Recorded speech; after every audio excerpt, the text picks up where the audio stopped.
So, Sawadee Cup, Dr. Tony Myers. Really. Oh, Thank you so much for taking the time to speak with My Muay Thai. I just wanted to give everyone a brief introduction. Pretty much everyone in the UK Muay Thai scene knows who you are. That goes without saying. And for the people in the States, I guess you're most well known, I think, probably for your sports psychology work, but you do mostly. I've seen you do a lot of the judging, yeah. coaching, refereeing of most of the really the top shows in the UK, and you've been doing that now for how long? Refereeing for about just under 20 years, so a fair while really. It's as long as I've been coaching, to be honest. So I've been coaching about 20 years Muay Thai, so it's about 20 years. Oh Prof. wow. Okay, so um, I basically wanted to. Well, today I wanted to speak to you about the unified rules in the states and sort of the importance. And I'm hoping in a follow-on series we can talk more about the sports psychology. I find that extremely intriguing. Um, so I received a memo a couple weeks ago that people were talking about the importance of putting together unified Muay Thai rules for the states. Um, some people were saying there are some shows that were going to disallow people to wear the pachir or mongkon or even do the Ramoy Waikru. And so I guess what I'm trying to figure out is how do the unified rules work, and how do they get implemented? Just because I don't think I understand the politics of um, the workings of commissions or Thai boxing in the States. So how did you become involved with that? I saw that your name was on the is it a bill? What it is, it was a list of advisors. I think a guy called Nick Lembo, who put some of the MMA rules together for the states, was tasked to do this for Muay Thai. I think there's, like in the UK, in a sense, there's numbers of bodies, and it's been a bigger country. There's a range of states, and what you've got is different rules applied in different states. So it was a group of people who got together, people who were known maybe to be interested, and some. So that was a few people, some expat Thais, some fighters, Cabal, for example, and some others in the States, some people who were involved in teaching martial arts and Muay Thai in the States, and some outside, a couple of guys from England, myself and a guy called Tony Moore. Song Chai's son, for example, was involved. So there's a range of people involved in consulting to try and produce a set of rules that's acceptable for America, but actually, yeah, replicates Muay Thai, real Muay Thai. And so that was the task really. So it was a case of debating rules, things that were already there. Obviously, you've got a number of interests already, people who already got rules they fight to, and they wanted to, have their say about things. So it was a case of getting everybody together, discussing what the possibilities were, putting their ideas together, and then sort of debating these particular points to come up with a set of rules that could be ideally used across America. I mean, and that was sort of the basis for it. So I was involved just in a consultation role. I got sent rules and was asked to comment on them, etc. So obviously, once you have a set of unified rules, then you can have a baseline of judging. You can have a baseline of scoring, right? Yeah, I mean, I think what's important, it's probably underestimated, but certainly some research that I did a while ago suggests that judging is very strongly linked to technique and performance, and that if you change judging, then you change people's performance. A study I did, for example, in about 2001, I looked at what's called notation analysis. So I was analysing technical aspects of fights from the UK at the time, which was not judged exactly the same as in Thailand. They didn't use elbows too much, and the scoring was more kickboxing based at that time.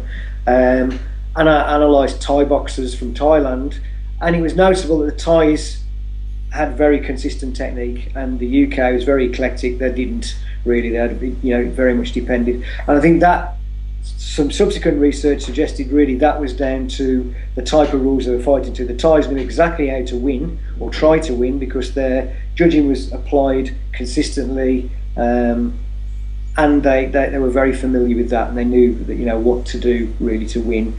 In the UK at that time, it was very eclectic, and the judges, interviewing judges from that period, people had very different ideas of what should score. So it was a bit of a lottery for people. So I think one big advantage, if the UK, if the states adopted, is the fact that they will have whichever state they fight in, and if they fight internationally, for example in Thailand or the UK, and some American fighters certainly have, and getting more and more well known internationally, then that will help, because they know exactly, you can train and focus for a specific thing rather than, well, let's edge the bets because we're not sure what's going to happen, in a sense. So you've got unified rules in a base are useful for that. If it's people adopting it, then of course once you've got the rules, it's their application that really, you can have a set of written rules, but it's their application.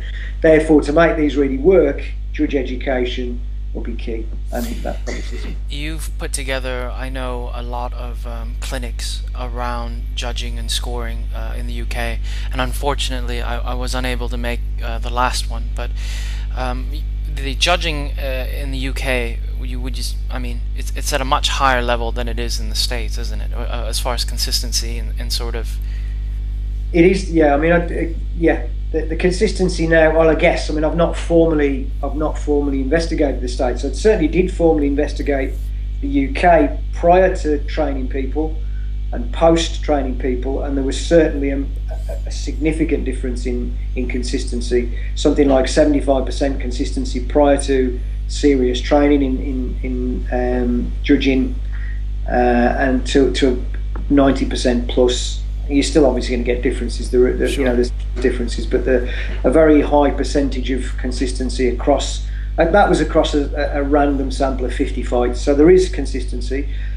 I believe, sort of anecdotally, that people have been unhappy with decisions who've gone to America. Sometimes depends really what and the fact that maybe look for different things. So I've not measured the consistency, and so it's just on people's anecdotes. I've only ever been to the States a couple of times with fighters, to be honest, so sure. And both of those are absolutely fine. So now that they have this set of rules, so how do I think I asked you before, but is it sort of like the whole VHS beta thing now? You have one set of rules, and is it up to other sanctioning bodies to adopt it, and then sanctioning body says we're only going to use this set of rules, and is it the mightier, whoever uses this set of rules most wins? How does it get? I guess, well, I don't know how it's going to work in the States. I think it is a slightly different situation than the UK. But in the UK, the situation a number of years ago was pretty similar, in a sense that was a range of different bodies. There still is a range of different bodies. So it's still there's not a single body. There is a range of different bodies in the UK. And to start with, they're all doing very different things. But I think a range of things, really. Internet debates between people, so quite open debate about what should be done.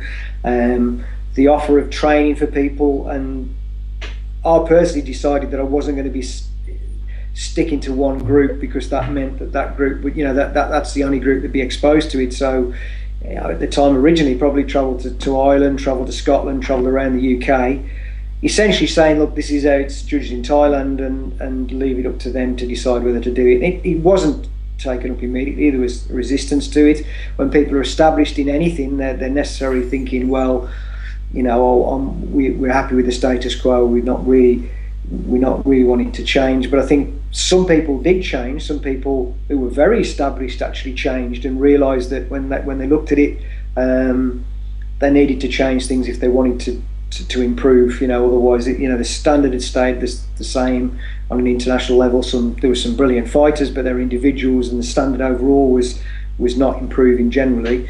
And so I think debates, offers of training, so that the availability, so people could actually go and train it. And as new people came in the sport, particularly, that changed. That gradually changed. So over probably a 5-year period, people's idea about what was important in scoring, access to Thailand, so good training, Thailand being much more open, camps ready taking on foreigners, Thai trainers coming to the UK, etc., changed people's minds, and gradually even different associations decided to, it offers something if you've got some consistency. And there certainly is when you look at not when you look at trying to count shots, for example. So that was one reason, that like they do in amateur boxing. There's enormous problems. Even some tests I did just where you get the same person look at the same video fight and try and hit the button every time they see a punch land. There was no consistency even between the self. It's a difficult concept to do. You're trying to do lots of things, see lots of things all at once, and the concept in Muay Thai is on effect. And so you're not looking for just the number of shots, but you're looking for their effect, and you're looking for off. But it's bigger things. It's global. It's more global. Bigger picture. So, yeah. So it's easier to agree. Some concepts like effect can actually have a lot of subjective meanings. But if you make those, well, what we mean by effect is you're showing pain or you're getting moved, you're losing balance. Then it's, we're much more likely to agree on that particular thing. So it's, there are some nuanced things in scoring, but generally it's about effect, and the stronger boxer over 5 round wins in Muay Thai terms. And there are very concrete concepts in there of determining who's the stronger boxer, rather than leaving it to sort of philosophical, well, they're more effective, I think these are more effective, which you do find in professional boxing. In Sure. international boxing, you get, there are certainly differences potentially between English judges and American judges in terms of what they look for, even though they're working from exactly the same rules. And that, I think, will be the key to adopting the rules in the States and making the most of a unified set of rules is their interpretation. And that'll be down to training, that'll be down to people going and training and teaching people, and then monitoring that. I mean, the system we have in the UK is when people, and they can be in anybody at all, they can be from anybody, but we have a list of qualified officials that anybody can use, any governing body could use if they want to. And a number of the big shows. Yeah, I mean, the States is obviously it's massive. It is. I mean, that's the difference. It is massive. And we have a whole East Coast versus West Coast Muay Thai versus debate. People in the West saying, well, in the East it really isn't Muay Thai because you're not allowed to use elbows, and it's I could see why obviously we need to have this unified set of rules, otherwise we're all over the place. I think it's a long way off still until these rules trickle down and everyone's beginning to use them. I looked through the rules and there are some some odd things in there, I guess. One of the things that we had talked about is the no downward elbows. Yeah, I mean, I think that's that was similar to the MMA rules. I mean, maybe they're thinking someone will be, shooting for someone. They'll be prone, and it's an elbow to the back of the head or something, which is not really applicable into Muay Thai. But no, it's not. So I mean, it's not. I think that's it. It is, but again, it depends on your experience. There are some rules that I personally wouldn't agree with, but I still think the unified rules are better than.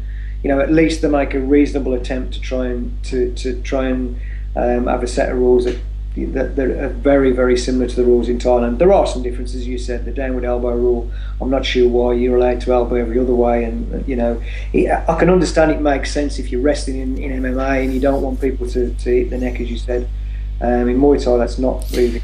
The other strange one was the kicks to the legs.